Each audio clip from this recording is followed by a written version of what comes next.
नजानु न सर किन गएको केटा बोल्दैछु निरज हात तल झार तिमी निरज हात तल झार निरज के गरे केटाहरु हात गल्ला के हात गल्ला त्यही त चाहिन्छ बेलुकालाई सरको नियत गए जस्तो छ केटा हो हैन यो हो नि त सही आज पढ्ने हो हामीले कन्फर्मल म्यापिङ रेकर्डिङ छ रेकर्डिङ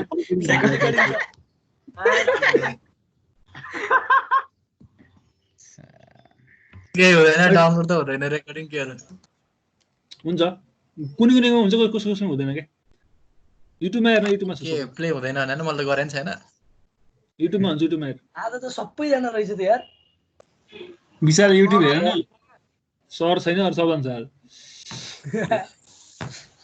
आउनु बोला सर आउनु बोला छैन आफू बोल्न अब के चल्ला छ केटा आज के चल्ला आउनु शरण भएछ सर जानु आउनु भएछ केटाहरु सरलाई किक नान केटा हो यार के भने आज त्यहाँ कता जानु भएको सर तपाई म यही छु के छ भनेर तिमीहरु कडा छ सर कडा सर आज निन्द्रामा हो क्या हैन अहिलेसम्म निन्द्रामा हुन्छ ट्रिपमा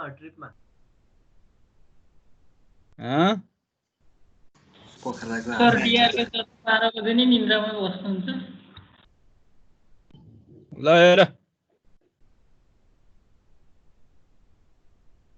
कहाँसम्म पढेको ल भन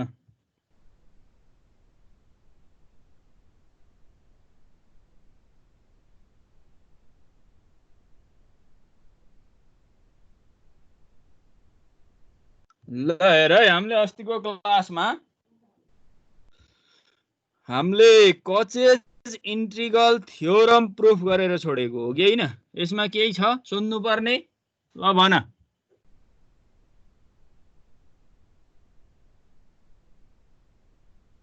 कसैलाई केही छ सोध्नु पर्ने कचेज इन्टिग्रल थ्योरममा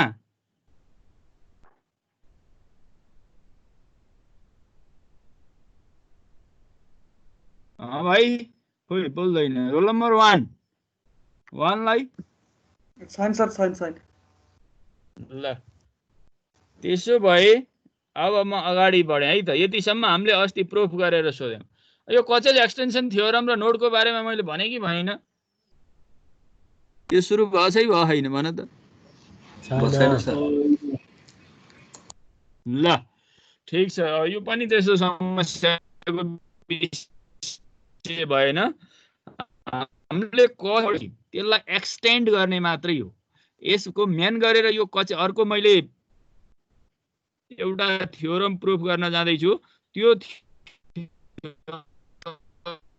थ्योरमको लागि यो इम्पोर्टेन्ट छ कुरो अब क्वेशन स्टेटमेन्ट मात्रै हो हामीले जान्नु पर्ने अरु कुरा केही छैन है if the function fz is analytic in the region bounded by the simple closed curve C and C, then closed curve C fj dz is equal to closed curve C1 fj dz हुन्छ यो कुरा हामीले so देखाउनु पर्ने हो तर यो proof गर्नु पर्दैन यसले भनाइको मिनिङ के भयो भने कुनै फंक्सन fz एउटा रिजन क्लोज्ड कर्व C छ त्यो सर्कल पनि हुन सक्ला इलिप्स पनि हुन सक्ला तर कर्व के हुनु पर्यो क्लोज्ड हुनु पर्यो है त्यो क्लोज्ड कर्व भित्र अर्को फेरि C1 कर्व भयो भने C र C1 को जुन बाउन्डेड रिजन हुन्छ नि त्यो बाउन्डेड रिजनमा C र C1 को बीचको जुन बाउन्डेड रिजनमा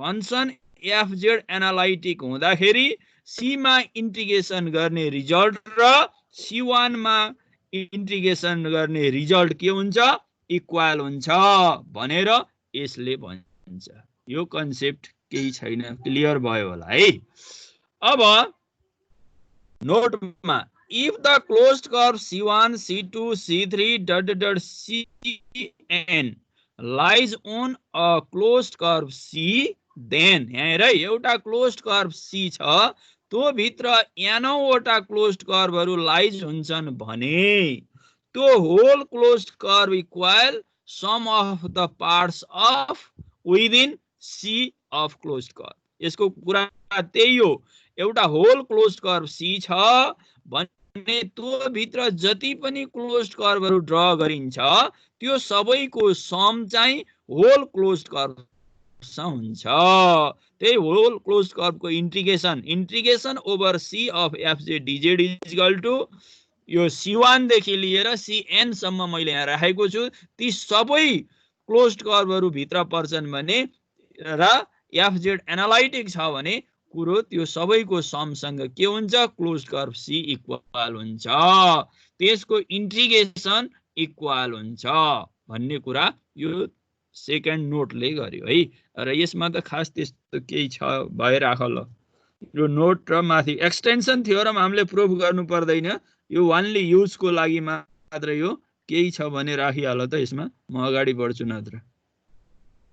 ल एनी क्वेशन छैन सर, कसैलाई केही छ भने राख, बिस्तारै पढायो, म धेरै हतार गर्दिन केटा, एकदम आनन्द तालले बुझेर, छिट्टो दौडाएर काम छैन।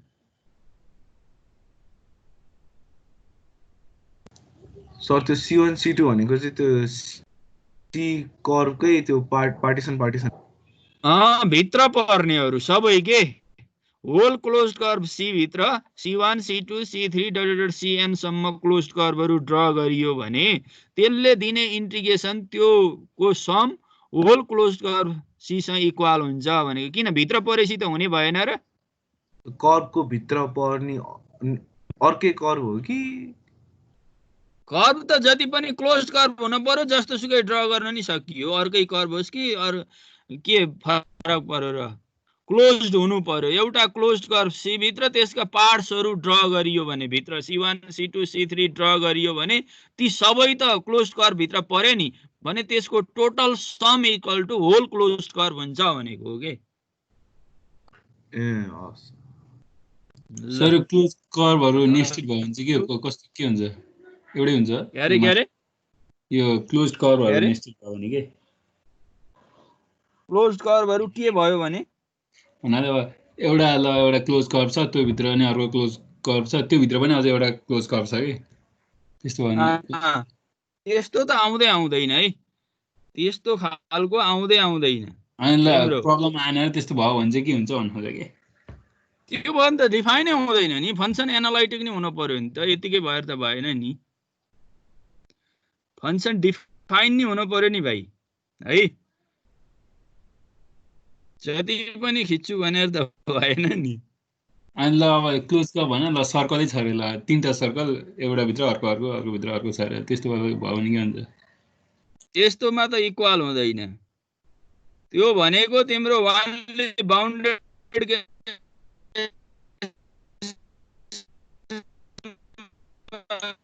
अर्कै सर पर्यो र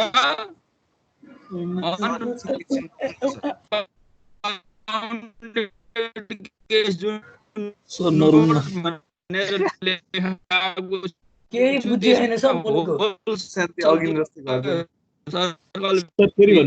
जति पनि अरु सर तपाईले बोलेको एकछिन अडियो एकछिन नबोल्नु न, के बुझिएन के भयो हजुरको नेट आइसक्यो जस्तो लाग्यो, पुरै त्यो स्क्रैच आइरहेको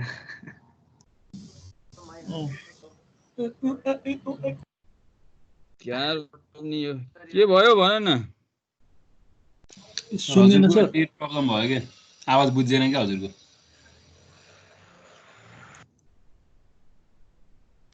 यो दुईवटा नोट कुरा बुझ्यो कि भएन भन त, के भयो त्यो हुँदैन अझै किन, अब क्लियर आयो होला हेर त। आयो सर क्लियर आयो। डिफरेन्स थ्योरम यो दुईटामा बताउनु पर्ने कुरा केही छ है? छैन सर। ल त्यसो भए अब म अर्को थ्योरममा जाँदैछु हेर है। यो महत्त्वपूर्ण थ्योरम हो एकदम। यसको लागि तिमीहरूले कन्सेप्ट क्लियर भऊ। अब म यहाँ तिमीहरूलाई सोध्दैछु कचेज इन्ट्रिगल फर्मुला भन्ने अर्को थ्योरम आएको छ। हामीले पहिला कचेज इन्ट्रिगल थ्योरम पढ्यौं र यो फर्मुला हो। अब मैले यहाँ तिमीहरूलाई दुईवटा कुराहरू देखाउँछु हेर है। पहिला यो स्टेटमेन्ट पढ त। यो स्टेटमेन्ट हामीले पढिसकेको कुरा हो। कचेज इन्ट्रिगल थ्योरम भन्ने यसको स्टेटमेन्ट पढ पहिला, अनि म तिमीहरूलाई डिफरेन्स सोध्छु। यो स्टेटमेन्ट पढ पहिला सबैले। स्टेटमेन्ट पढेर अन्डरस्ट्यान्डिङ भएर बस है।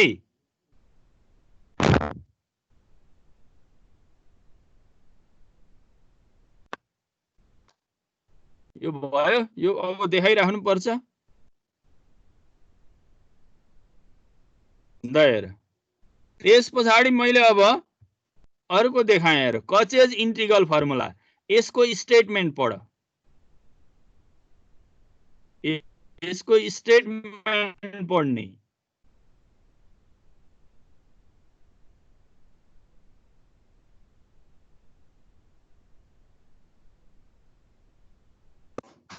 ल अब पढिसकेलाई कचेजगल फर्मुला र कचेज इन्ट्रिगल थ्योरममा डिफरेन्स के रहेछ?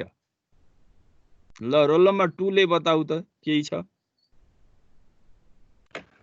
हजुर सर, कचेज इन्ट्रिगल थ्योरम र कचेज इन्ट्रिगल फर्मुलामा डिफरेन्स के रहेछ त?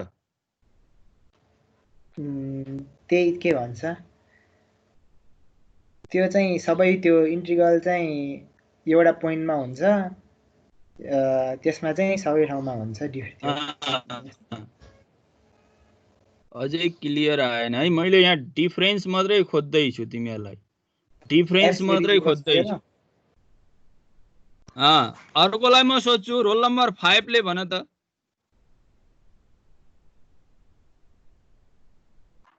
सर के भयो, के पायो डिफरेन्स भन त।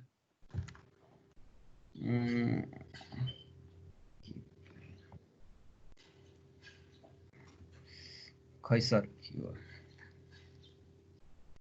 रोल नम्बर 6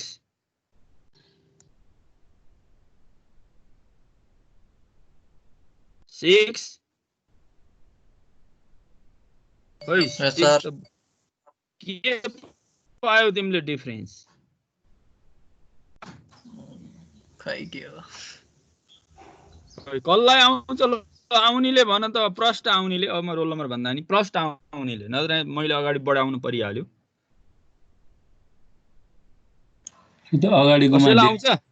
अगाडिकोमा डेरिभेटिभ कन्टिन्युअस थियो, यसमा छैन 11। त्यो मात्रै एनालाइटिक भएपछि त डेरिभेटिभ्स त भइहाल्छ, त्यो समस्या होइन है। तर अब यहाँ तिमीलाई मैले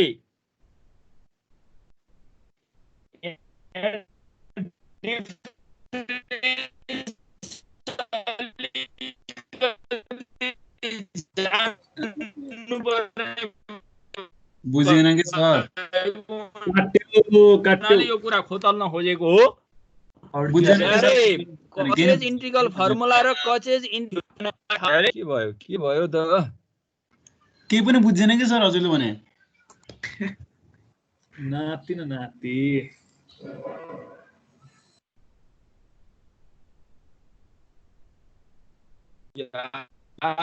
छैन आवाज आ कि होइन भाइ? आवाज आछ तर सर अड्की आइरहेको छ सर, अड्की आइरहेको छ क्या। भने जस्तो किन त्यस्तो भयो त आज? ल हेर अब आयो होला। यो मेन गरेर डिफरेन्स के भने एनालाइटिक, यो एनालाइटिकको कुरा त दुईटैमा भयो, विदिन सी एन्ड सी हैन, क्लोज कर्व सी र त्यसको बाउन्ड्री त्यो भयो। तर यहाँ कुरा के छ, कचेज इन्ट्रिगल थ्योरममा र कचेज इन्टिग्रल फर्मुलाको डिफरेन्समा के छ भने कचेज इन्टिग्रल फर्मुलामा ए भन्ने पोइन्ट छ एउटा, त्यो पोइन्ट चाहिँ कहाँ त विदिन सी भित्र छ भनेको छ। A is any point within C भनेको छ है, त्यही हो डिफरेन्स। तर कचेज इन्टिग्रल थ्योरममा ए भन्ने पोइन्ट भित्र छैन, दिएको छैन, तर फंक्सन एफजेड के थियो, एनालाइटिक थियो भन्ने मात्रै कुरा हो, अरु केही डिफरेन्स छैन। हेर मेन कुरो त्यही ए भन्ने पोइन्ट त्यो भित्र छ भने a functional value of A को भ्यालु निकाल्ने हो कचेज इन्टिग्रल फर्मुलामा। F of A is equal to 1/2 pi i closed curve C of F Z by Z minus A into dz, यो कुरा नै निकाल्नु पर्ने छ। क्लोज्ड कर्व भित्र रहेको ए भन्ने पोइन्ट कुनै एउटा क्लोज्ड कर्व भित्र छ, विदिन सी भित्र छ भने त्यो ए भन्ने पोइन्टको भ्यालु कति हुन्छ भनेर हामीले प्रुफ गर्नुपर्ने हो। त्यो भनेको 1/2 pi i closed curve C f Z by Z minus A into d z, र यसलाई क्रस मल्टिप्लिकेसन गर्देऊ, closed curve C f Z by Z minus A into DZ is equal to 2 pi i of f a, यही कुरा हो। अब यसको प्रुफमा जाऊ त। Consider the function f Z by Z minus a which is analytic within and on a closed curve C. Right, एकदम राम्रोसँग पुरा। F Z by Z minus a analytic function हो भनेर मैले लेट गरेँ कहाँ, within and on closed curve C, closed curve C को boundary lines र भित्र पनि त्यो सबै रिजनमा f Z by Z minus a analytic हो भने, तर except at z is equal to a भन्ने पोइन्ट बाहेक भनेको छु। यदि अब मैले एकजनालाई सोधेँ यदि जेड को ठाउँमा ए राख्यो भने यो फंक्शन कहाँ पुग्छ, रोल नम्बर 12 ले भन त, जेड को ठाउँमा ए राखे भने इन्फिनाइट हुन्छ सर। गुड, इन्फाइनाइट पुग्छ। त्यसकारण इन्फाइनाइट भयो भने त फंक्शन डिफरेन्सिएबल, यो त डिफरेन्सिएबल गर्न सकिएन। त्यसकारण डिफरेन्सिएबल नभएपछि फंक्शन एनालाइटिक पनि हुँदैन। त्यसकारण जे इज इक्वल टु ए भन्ने पोइन्ट बाहेक यो फंक्शन एनालाइटिक हुन्छ within an closed curve C मा भने, यो कन्सेप्ट बुझ है। अब त्यसो भयो, अब यो ए भन्ने पोइन्टको त हामीले भ्यालु निकाल्नु पर्ने छ। ए भन्ने पोइन्ट त विदिन सी भित्र छ भनेर भनेको छ। त्यसकारण draw a small circle C1 within C with centre at A and radius R. त्यस्तो प्रकारले एउटा स्मल सर्कल ड्र गरौँ जसको सेन्टर ए छ र रेडियस आर छ भन्ने कुरा मैले यो स्लाइडमा गरेँ। अब तिमीहरूलाई जस्ट मैले यहाँ एउटा अब यहाँ फिगर बनाउँदैछु, हेर मजासँग मैले यहाँ फिगर बनाएँ। यो क्लोज्ड कर्व सी हो, क्लोज्ड कर्व सी भित्र एउटा C1 भन्ने सर्कल ड्र गरेँ जसको सेन्टर ए भयो र रेडियस आर भयो। अब यो भइसकेपछि अगाडि मैले एउटा नोटमा लेखेको छु कचेज एक्सटेन्सन थ्योरम भन्ने। त्यो कचेज एक्सटेन्सन थ्योरम यहाँ युज गर्दा यो बाउन्डेड रिजनमा C f Z by Z minus a analytic function हो भने, f Z by Z minus a analytic function हो भने यो बाउन्डेड रिजनमा ओभर सी र C1 को इंटीग्रेशन के हुन्छ, इक्वल हुन्छ के को हेल्प लिएर, बाई कचेज एक्सटेन्सन थ्योरम को हेल्प लिएर। अब हेर है, अब closed curve C into F Z by Z minus A into DZ is equal to कति भयो त, closed curve C1 F Z by Z minus A into DZ. अब हामीले काम गर्ने भनेको यही सर्कल भित्र रहेर हो, हामीले यसको भ्यालु त निकाल्नु पर्ने छ, प्रुफ गर्नु पर्ने छ। हेर क्वेशनमा f z closed curve C f Z by Z minus A into DZ is equal to कति निकाल्नु पर्ने छ, 2 pi i into f a. त्यसको लागि तिमीहरूलाई कन्सेप्ट क्लियर होस्। अब हामीले काम गर्छौं कहाँ त, C1 भन्ने सर्कलमा है। अब now the equation of circle C1 is Z minus A is equal to R. यो कसरी भयो होला, यानी एउटाले भन त यो C1 को सर्कल को इक्वेसन त जेड बराबर आर हो, तर मैले यहाँ z minus a equal to r गरेँ। यो किन गरे होला? रोल नम्बर 18 ले भन त।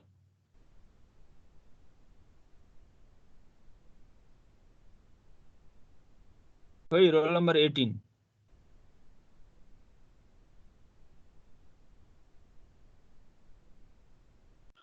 रोल नम्बर 16 ले भन। 16 हजुर सर किन मैले यो जेड माइनस सर्कलको इक्वेसन त जेड बराबर आर हो, तर मैले यहाँ मोड जेड माइनस ए बराबर आर लेखेँ किन?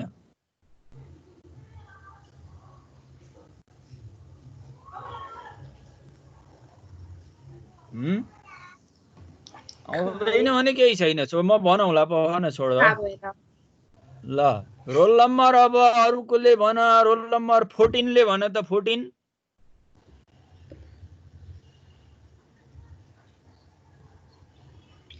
सर थाहा भएन सर त्यो त। कसलाई आउँछ उसले भन त। ल कसलाई आउँछ?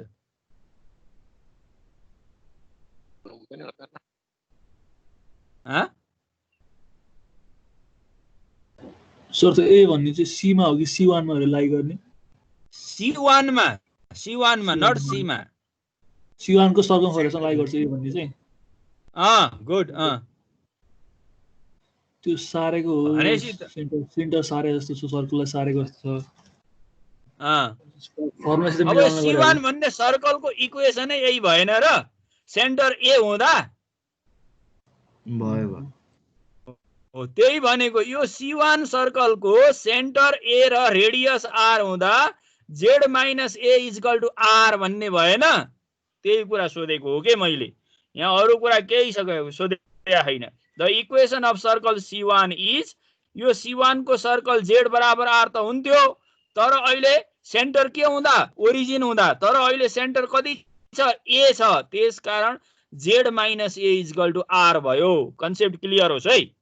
ल अब z minus a equal to, अब हेर त, mod z equal to r हुन्छ भने z minus a equal to कति हुन्छ? आर को पावर आई थीटा। यो फर्स्ट क्लासमै मैले यसको एक्सपोनेन्शियल टर्ममा तिमीहरूलाई स्लाइडमा देखाएर गरिसकेको छु है। Mod z equal to r हुन्छ भने z minus a equal to कति हुन्छ? आर को पावर आई थीटा। अब हेर, अब हामीले यहाँ निकाल्नु पर्ने कुराहरू यो सर्कलमा लहर राख्ने हो। यहाँ सुन, अब जेड को भ्यालु यहीँबाट आउँछ। जेड इक्वल टु कति भयो? ए प्लस आर को पावर आई थीटा भयो। यो बुझ्यौ होला। अनि जेड माइनस ए यहीँबाट आयो, अनि याफ को याफ भयो, जेड भनेको यहीँबाट निक्लिन्छ है। भने अब यो C1 सर्कलमा हामीले थीटाको रेन्ज कतिदेखि कति हुन्छ? एकजनाले भन त थीटाको रेन्ज, थीटाको लिमिट। 0 देखि 2 पाई। 0 देखि 2 पाई। गुड। 0 देखि 2 पाई। ल त्यसकारण जेड बराबर यति भयो। डीजेड चाहिएको छ हामीलाई। डीजेड चाहिएको हुनाले विथ रेस्पेक्ट टु थीटामा डेरिभेटिभ्स गरिदिए है।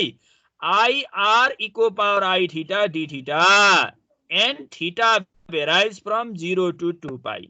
थीटा यस्तो तालले भेराइज हुन्छ जहाँ 0 देखि कति? 2 पाई। भने अब हामीले निकालेको रिजल्ट C1 मा जुन हामीले रिजल्ट निकालेका छौं नि, त्यो लगेर अब यहाँ राख्दियौ। यहाँ राख्दाखेरि तिमीहरूको कति पायो? Closed curve fz by z minus a into dz is equal to integration of close curve 0 to कति भयो? 2 पाई एफ अफ जेड भनेको त कति आयो? a प्लस आर इको power i theta upon z minus a भनेको आर इको power i theta, dz भनेको आई आर इको पावर आई थीटा। यो अलरेडी निकालेको कुरा भयो। अब यहाँ आई कन्स्टेन्ट हो, यसलाई बाहिर फाल्दिए। आर इको पावर आई थीटा र आर इको पावर आई थीटा क्यान्सल भयो। अब बाँकी रह्यो एफ अफ ए आर इको power i theta into d theta. ल यतिसम्म कसैको केही जिज्ञासा भयो राख, नत्र म हल्का अगाडि बढ्छु। धेरै इम्पोर्टेन्ट थियोरम छ है यहाँ। ल अब मैले यहाँ एकदम महत्त्वपूर्ण कुरा के लेखेको छु भने इन द लिमिटिङ केसमा if the circle C1 shrinks to the point A then अब के हुन्छ? म अलिकति तिमीलाई यो स्लाइड देखाउँदिन। यहाँ हेर है, यो C1 भन्ने सर्कल मैले किन लिनु पर्यो भने C1 भन्ने सर्कलमा एउटा पोइन्ट ए छ भन्नाले यहाँ भित्र ड्र गर्नु पर्यो। त्यो ड्र गरिसकेपछि मैले एक्सटेन्सन थियोरम लगाएँ। एक्सटेन्सन थियोरम लगाइसकेपछि हामी एउटा कन्क्लुजनमा पुगेका छौं। जस्तो हाम्रो यो टर्म आयो हेर, I 0 to 2 pi f of a r e को power I theta d theta आयो। अब मैले यो तिमीहरूलाई फिगरमा देखाएँ हेर है। यदि यो C1 सर्कललाई सुन है, C1 सर्कललाई श्रिङ्क्स गरेर अठ्याएर हो यसलाई प्रेसर गरेर ए भन्ने पोइन्टमा ल्याइयो भने, कुरो राम्रोसँग बुझ है, लिमिटिङ केसमा भन्दैछु, इफ भनेर यदि भनेको छु। यदि यो C1 सर्कललाई प्रेसर गरेर ए भन्ने पोइन्टमा खुम्च्याइएर अठ्याइएर ल्याइयो भने आर कहाँ पुग्छ भाइ? एकजनाले बोला त। 0। गुड, 0 हो। त्यही कुरा मैले यहाँ गर्दैछु हेर है। In the limiting case if the circle C1 shrinks to the point E, हेर है, सर्कल C1 कहाँ खुम्चिएर ए भन्ने पोइन्टमा आयो भने then r goes to 0, r tends to 0। So यो भ्यालु लगाएर माथि राख्देऊ त। Close curve C fz by z minus a into dz is equal to I 0 to 2 pi f of a। यो r भनेकै 0 मा रेडियस है। अब 0 मा पुग्यो भने त C1 सर्कलै चाहिँ ए भन्ने पोइन्टमा आइदियो भने त रेडियस हुँदैन। r 0 भएपछि यो टर्म सबै गयो अनि f of a d theta भयो है। अब यो d थीटा को इंटीग्रेशन हो। f of a त कांस्टेंट हो, यसलाई बाहिर निकाल। I f of a is equal to d theta भनेको कति? थीटा। थीटा भनेको कति? 0 to 2 pi। हेर है प्रश्न। अनि 2 pi I f of a भन्ने बाँकी हो। अब हामीले निकाल्नु पर्ने कुरा यही थियो हेर। त्यसो भए हामीले निकाल्नु पर्ने अगाडिको मैले स्लाइडमा देखाएँ तिमीहरूलाई, f of a is equal to 1/2 pi I of closed curve C fz by z minus a into dz। भने यसको भ्यालु कति भयो त? यो आयो है। अब यो आइसकेपछि अब हामी यसको कन्क्लुजनमा पुग्यौं। देयरफोर f of a भनेको कति रहेछ? 1/2 pi I closed curve C fz by z minus a into dz। अब हामीले युज क्वेशन युज गर्दा यसमा युज गर्छौं है। यसमा युज गर्ने भएको हुनाले मैले यसलाई क्रस मल्टिप्लिकेसन गरेर मात्रै राखेको हो। 2 pi I of fa भयो। यसरी हाम्रो यो थियोरम प्रुभड हुन्छ। ल कसैलाई केही छ भने राख त यो थियोरममा। तर तिमीहरूलाई अलिकति फोकस गर्ने नि है। Estate and prove कचेज integral theorem, estate and prove कचेज integral formula, यो धेरै पटक सोधिराख्ने खालका क्वेशनहरु हुन्। के यो थियोरममा तिमीहरूलाई केही बताउनु पर्ने छ भने सोध त। सर यदि त्यो दुईटा कर्व चाहिँ भित्र छ भने चाहिँ कस्तो हुन्छ फिगर? कस्तो दुईटा कर्व भित्र? C1 र C2, C को भित्र C1 र C2 भयो भने? C1 र C2 भयो भने त तिम्रो त कहाँ C1 फेरि C1 भित्र नि कति अर्को कर्व लिने? त्यही त तपाईले अघि त्यो C1 C2 C3 गर् भन्नु भएको थियो नि त हैन? ए अब यहाँ छुट्टै C1 अर्को आयो भने त सम हुन्छ। अब यहाँ तिमीले यहाँ C1 भयो, यतापट्टि मैले अर्को C2 खिच्या भने त के हुन्छ त? Closed curve C is equal to closed curve C1 plus closed curve C2 हुन्छ। ए त्यो छुट्टै बाहिर बनाउनु पर्छ अर्को कर्व। छुट्टै यहाँ बाहिर बनायो भने त सम हुने भयो नि त होल क्लोज्ड कर्व भित्र त। त्यो अरु भाइ रोल नम्बर 21 छैन सर, केही प्रब्लम छैन, बुझेको छु। रोल नम्बर 30 छैन। रोल नम्बर 25 छैन सर, केही प्रब्लम। रोल नम्बर 4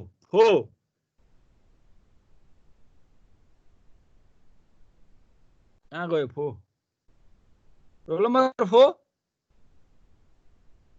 कता गायब? रोल नम्बर 7 बुझ्यो सर। ल रोल नम्बर अब 11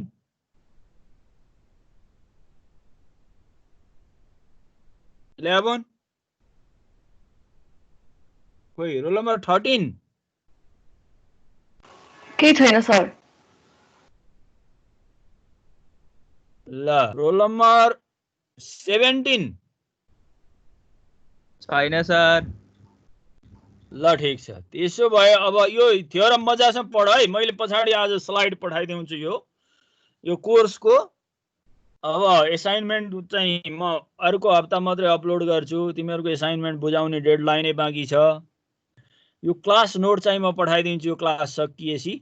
अब तिमीहरू पहिला त्यो थ्योरम प्रुफ भइसकेपछि अब डेरिभेटिभ्स अफ कचेज इन्टिग्रल फर्मुलामा जाउँ त। अब यो त भयो हेर यो नन डेरिभेटिभ्स गर्दा, यहाँ त डेरिभेटिभ्स छैन नि। कहिलेकाहीँ तिमीहरूलाई यो एफ ए भन्ने मात्रै आयो नि, कहिलेकाहीँ यसको डेरिभेटिभ्स खोजेको हुन्छ। एफ डैश ए निकाल्नु पर्यो, एफ को डबल डेरिभेटिभ्स निकाल्नु पर्यो, एफ को ट्रिपल डेरिभेटिभ्स निकाल्नु पर्यो है। त्यही कुरालाई मैले यहाँ जोड्दै छु। Derivatives of Cauchy's integral formula. We have Cauchy's integral formula. यो त कचेज इन्टिग्रल फर्मुला भयो है। अब सुन, अब मैले यहाँ लेखेको छु differentiate both sides with respect to a by using Leibniz rule for differentiation under integral sign। ल मैले एकजनालाई सोधेँ, यहाँ किन अन्डर इन्टिग्रल साइनै लाउनु पर्यो विथ रेस्पेक्ट टु ए मा? ल त यो धेरै कुरा मैले यसको बारेमा तिमीहरू फर्स्ट सेमदेखि पढेको छ। किन मैले विथ रेस्पेक्ट टु ए मा लेब्निज रुलै लाउनु पर्यो अन्डर इन्टिग्रल साइन? ल बताऊ त। एकजनाले बताऊ। अन्डर इन्टिग्रल साइनको कन्सेप्ट थाहा छ नि?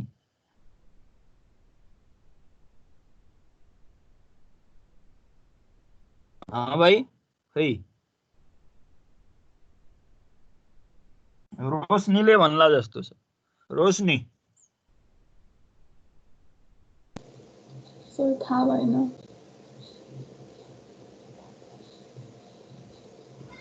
मल्टिपल भेरिएबल भएर होला। मल्टिपल भेरिएबल भन्दा नि अलिअलि कन्सेप्ट त तिमीले ल्यायौ। अब यहाँ हेर है, यो क्लोज यहाँ सुन हेर त, यो integration F Z by Z minus A into DZ छ। यहाँ प्रश्न के छ भने यो इन्टिग्रेसन विथ रेस्पेक्ट टु जेडमा चलेको छ। कुरो बुझ है, जेडमा चलेको छ भने यो ए भनेको त कन्स्टेन्ट हो। त्यो कन्स्टेन्टसँग डेरिभेटिभ्स गर्दा हामीले लेब्निज रुल लगाउनु पर्छ। यो त तिमीहरू फर्स्ट सेमदेखि पढिसकेको कुरा नि, सबै भुलिसकेका छ। हेर यो के मैले फेरि भने, यो विथ रेस्पेक्ट टु जेडमा चलेको इन्टिग्रेसन हो भने यहाँ ए भन्ने पोइन्ट त के हुन्छ? कन्स्टेन्ट हुन्छ भने त्यो कन्स्टेन्ट टर्मसँग त्यो अर्को प्यारामिटरसँग जेडलाई छोडेर अर्को प्यारामिटरसँग पार्शियल डेरिभेटिभ गर्दाखेरि के लगाउनु पर्छ? अन्डर इन्टिग्रल साइन लगाउनु पर्छ। कुरो कन्सेप्ट क्लियर भयो होला। अब हेर, अब यता एफ अफ ए छ विथ रेस्पेक्ट टु ए मा गर्ने हो, त्यसकारण मैले d by d a of f a गरेँ। यसमा समस्या छैन होला, किन एउटा मात्रै भेरिएबल छ जो ए मात्रै, यहाँ अर्को जेड त छैन नि, जेड छैन, त्यसकारण एउटा मात्रै टर्म छ, त्यसकारण d by d a of f a गरे। अनि यता 1/2 पाई आई भइहाल्यो, क्लोज्ड कर्वको क्लोज्ड कर्व भयो। र अब यसमा हेर त, यो फंक्सन अफ जेड जुन ब्राकेटमा छ नि, यहाँ त जेड र ए भन्ने दुईवटा टर्महरू आए, त्यसकारण del by del a into अब ब्राकेटमा राखेँ फंक्सन अफ जेड लाई। हेर clear, f Z by Z minus a whole dz यति आयो। अब यो भइसकेपछि डी बाई डिए भनेको त यो एफ डैश ए लेख्न सकियो, यो त बुझेकै छ। र यता 1 को ठाउँमा मैले 1 फ्याक्टोरियल लेखेँ, 2 पाई आई को 2 पाई आई छ। र अब मैले यसलाई विथ रेस्पेक्ट टु जेड मा पार्शियल डेरिभेटिभ गर्दैछु। हेर एफ जेड त कन्स्टेन्ट हुन्छ, विथ रेस्पेक्ट टु ए मा गर्दा जेड माइनस ए माथि गयो, पावरमा -1 भयो हो। अनि एक्स को पावर एन भनेको कति हो त? एन एक्स एन -1 हो। जेड माइनस ए को पावर -1 -1 भयो, -1 -2 भयो, 2 क्लियर भयो होला हो। अनि z -1 को तल झार्दा कति भयो, z -1 को होल स्क्वायर भयो। क्लियर बुझ है।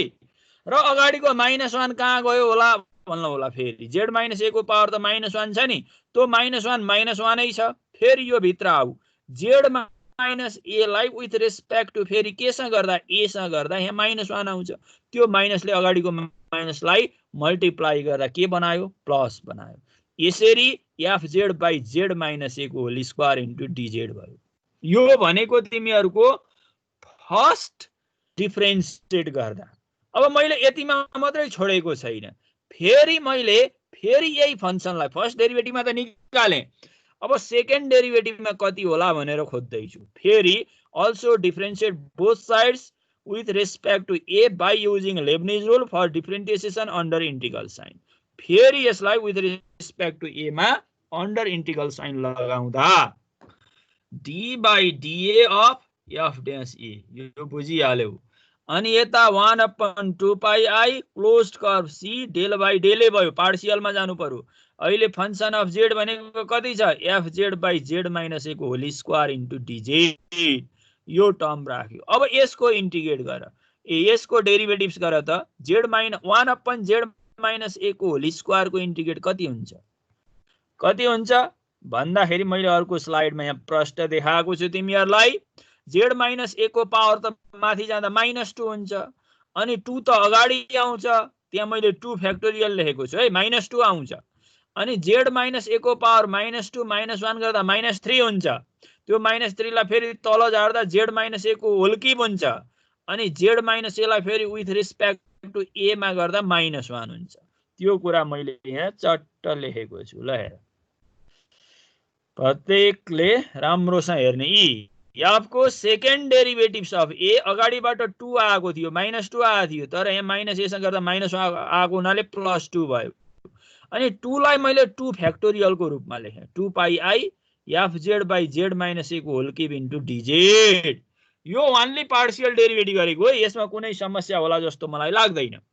अब f को सेकेन्ड डेरिभेटिभ्स भनेको त यति आयो, तिमीहरूलाई थाहा भयो, कन्सेप्ट क्लियर भयो। f को सेकेन्ड डेरिभेटिभ्स भनेको यति आयो है। अब यति आइसकेपछि अब राम्रोसँग बुझ, इन जेनरल यसको जेनरल टर्म के होला भनेर मैले खोज्दैछु। f को सेकेन्ड डेरिभेटिभ हुँदा यो हुन्छ भने f को nऔं डेरिभेटिभ्स हुँदा के हुन्छ, सेकेन्ड डेरिभेटिभ हुँदा 2 फ्याक्टोरियल हुन्थ्यो भने nऔं डेरिभेटिभ्स हुँदा n फ्याक्टोरियल हुन्छ, upon 2 pi I closed curve c fz को fz। अब यहाँ हेर, सेकेन्ड डेरिभेटिभ हुँदा z -a को होल क्युब हुन्थ्यो, एक स्टेप बढी हुन्थ्यो भने nऔं डेरिभेटिभ हुँदा z -a को पावर कति भयो, n+1 इन्टु dz। क्लियर भयो। अब दैट इज, अब त क्रस मल्टिप्लिकेसन गर्देऊ। हामीले यो टर्ममा क्वेशन सल्भ गर्नुपर्ने भएकोले closed curve c of fz by z -a को power n+1 into dz is equal to 2 pi I by n factorial into fna। Main कुरो यही हो, एकदम क्लियर कन्सेप्ट होस्। अब n को ठाउँमा 0 हुँदा फर्मुला, n को ठाउँमा 1 हुँदाको फर्मुला, n को ठाउँमा 2 हुँदाको फर्मुला सबै यहीँबाट निक्लिन्छ। हामीले मेन गरेर क्वेशनमा युज गर्ने भनेको फर्मुला यही हो। ल, यसमा केही कन्सेप्ट कहीँ केही बाँकी छ भने राख। ल भाइ बहिनी,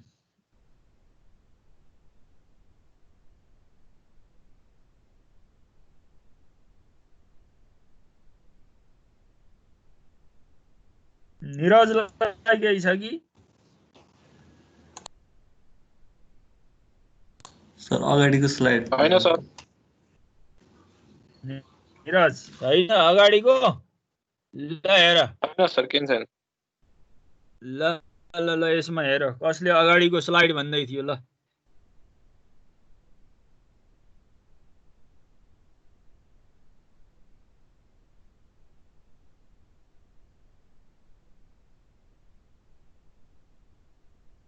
ल ल ल कसैलाई अझै मैले स्लाइड देखाइराखेको छु है।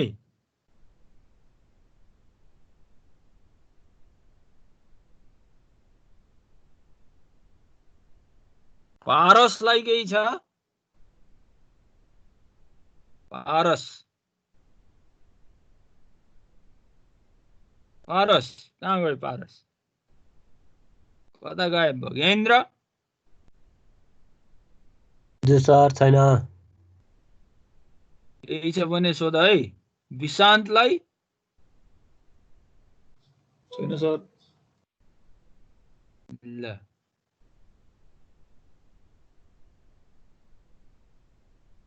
प्रणितालाई केही छ? छैन सर। ल यो अब कहीँ यो मेन गरेर चाहिँ तिमीहरूले फर्मुलामा अन्डरस्ट्यान्डिङ हुनु पर्यो। धेरै इम्पोर्टेन्ट थियोरम पनि राम्रोसँग पढ है। Estate and proof causes integral theorem, estate and proof causes integral formula, यो राम्रोसँग पढ्ने है। यो डेरिभेटिभ्स त तिमीहरू पार्शियल डेरिभेटिभ गरेको, यसमा समस्या होला जस्तो मलाई लाग्दैन। अब मैले यहाँ एकदम महत्त्वपूर्ण एउटा पोइन्टलाई डिफाइन गर्न खोज्दैछु है। एकदम राम्रोसँग हेर। सिंगुलर पोइन्ट के रहेछ त वास्तवमा? सिंगुलर पोइन्ट भनेको यो क्वेसनमा मैले युज गर्छु यो पोइन्ट त्यस कारण है। A point at which the function fz is not analytic is known as singular point or singularity of fz। यसले प्रष्ट ल्याङ्ग्वेजमा मैले लेखिदिएको छु एकदम। एउटा कुनै पोइन्ट चाहिँ सिंगुलर पोइन्ट हुन्छ, त्यो पोइन्ट सिंगुलर पोइन्ट हो जसले फंक्शनलाई fz फंक्शनलाई के बनाउँदैन? एनालाइटिक बनाउँदैन। पुरो बुझाइ? फंक्शन एनालाइटिक नहुने पोइन्ट नै के हो? सिंगुलर पोइन्ट हो। प्रष्ट भयो होला। अब इक्जाम्पलमा हेर है। fz upon z square minus 5z plus 6 लिएको छु। अब सिंगुलर पोइन्ट निकाल्नको लागि यो डिनोमिनेटरको टर्मलाई 0 सँग इक्वल गर्ने है। Taking z square minus 5z plus 6 equal to 0। Singular point निकाल्नको लागि ख्याल गर नि। र यसको फ्याक्टरहरू के भयो? z माइनस 2 z माइनस 3 भयो इक्वल टु 0 भयो। क्लियर? यहाँ हेर है राम्रोसँग। z minus 2 z minus 3 equal to 0 भयो र z बराबर 2 and 3 आयो। र मैले यहाँ लेखेको छु so 2 and 3 are singular points of fz। एउटाले भन त 2 किन सिंगुलर पोइन्ट भयो अरे? माथिको फंक्शनमा हेरेर भन त। एकजनाले भन ल त। 2 किन सिंगुलर पोइन्ट भयो?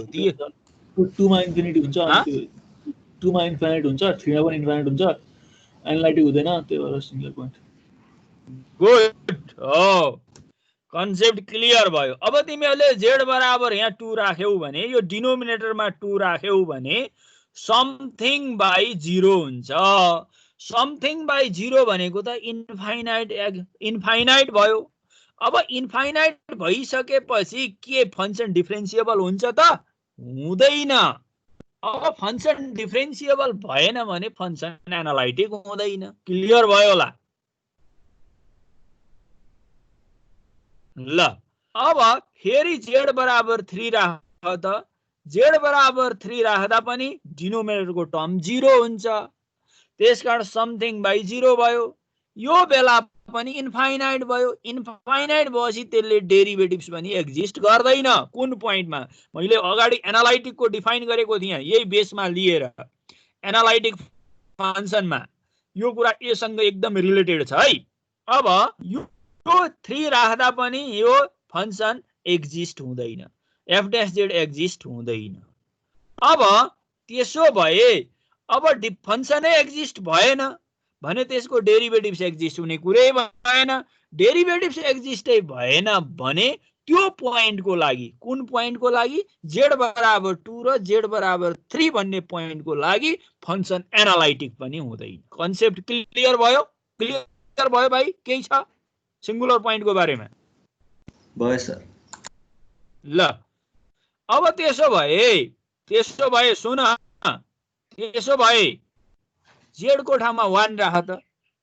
यो त मैले सिंगुलर पोइन्ट्स निकाल्ने त्यो पोइन्टमा हुँदैन भनेर भने हैन। अब z को ठाउँमा 1 राख त।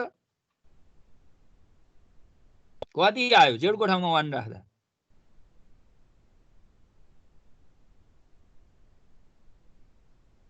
कति आयो खोइ बोल न एकजना इन्फिनाइट कसले बोल्यो जेडको ठाउँमा 1 राख्दा इन्फाइनाइट आउँछ भनेर को 1/2 होला ल जेडको ठाउँमा 1 राख्दाखेरि त यो त फाइनाइट भ्यालु निक्लिन्छ नि क्लियर फाइनाइट आउँछ कि आउँदैन आउँछ कि आउँदैन अब जेडको ठाउँमा 1 राख्दा फाइनाइट भ्यालु आउँछ कि आउँदैन भन त खै आवाज आओस् न आउँछ जेडको ठाउँमा 1 राख्दा 1/2 आउँछ ल 1/2 आयो गुड 1/2 आयो भने त z/2 आयो अहिले यहाँ त छोड न तलको मात्रै हेर्दै छु मैले यो माथिको कुरा छोड माथिको z यो सिंगुलर पोइन्टकै कुरा गर्दै छु मैले भने z/2 आयो सपोज है अब त्यसो भए त फंक्सन त के भयो डिफरेन्शिएबल पनि भयो कुरो बुझ्ने डिफरेन्शिएबल भइसकेपछि एनालाइटिक पनि भयो यसकारण तिमीहरूले कन्सेप्ट के बुझ्नु पर्यो भने z बराबर 2 र 3 बाहेकका पोइन्ट्सहरुमा यो fz एनालाइटिक हुन्छ क्लियर z बराबर कतिको कुन पोइन्ट अरे 2 र 3 बाहेकका अरु पोइन्ट्स लिने भने z को ठाउँमा यो फंक्सन के हुन्छ एनालाइटिक हुन्छ यो कन्सेप्ट क्लियर होस् केही छ यसमा ल राख्नु पर्ने कुरा केही छ भने राख ल राख भाइ केही छ रोल नम्बर 14 लाई 14